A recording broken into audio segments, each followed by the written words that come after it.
how to get your pattern onto your pieces of wool and then onto your background.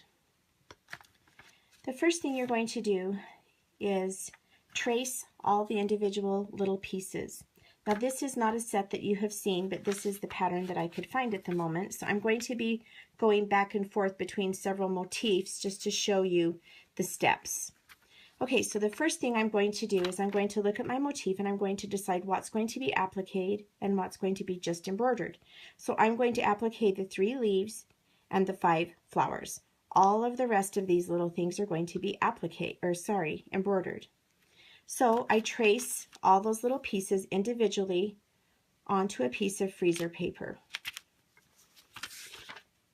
Next, I cut those pieces of freezer paper apart from one another.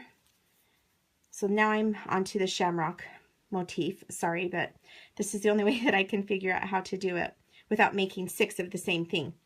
So I have all of my individual pieces. I chose 3 different colors of green. I've got 1 leaf here, 1 or 2 leaves and 2 leaves. And you can see that there's a line around each one of those shapes. The next thing I'm going to do is I'm going to cut them out. Oh, sorry. I cut out the freezer paper and then I iron it onto the appropriate piece of wool, the corresponding piece. And then with a sharp little pair of scissors, you go around and you cut out on the line. And that is how you cut out the little shapes. Now I have something interesting to show you here. I asked someone else to prep one of these, and this is how she brought back the prepping. And so there's no right and wrong way ever when you're working with wool.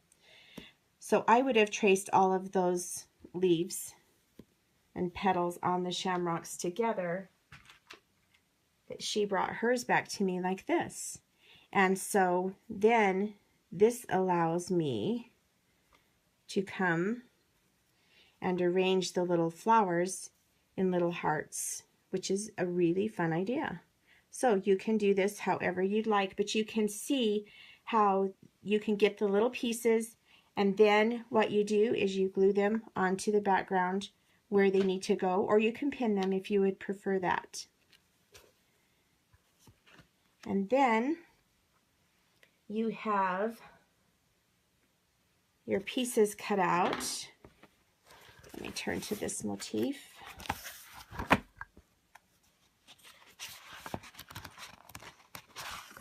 Okay, so this is the folk art tulip. And this is what goes onto the front of your needle notebook if you're making one of those. And you have that little piece of template plastic. You're going to trace around this design with a dry erase marker.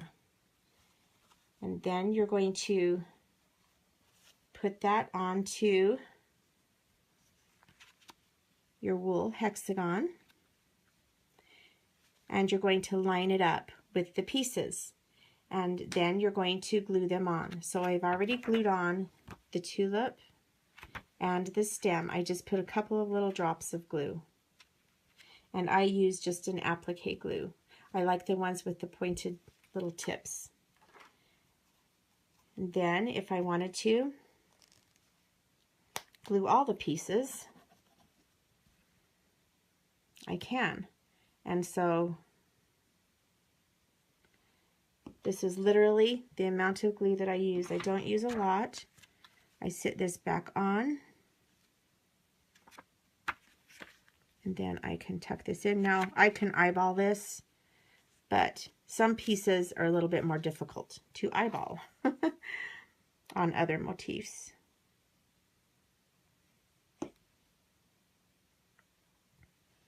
Notice that when I glue, I avoid down the center, and I do that because I know that I'm going to be stitching down the center.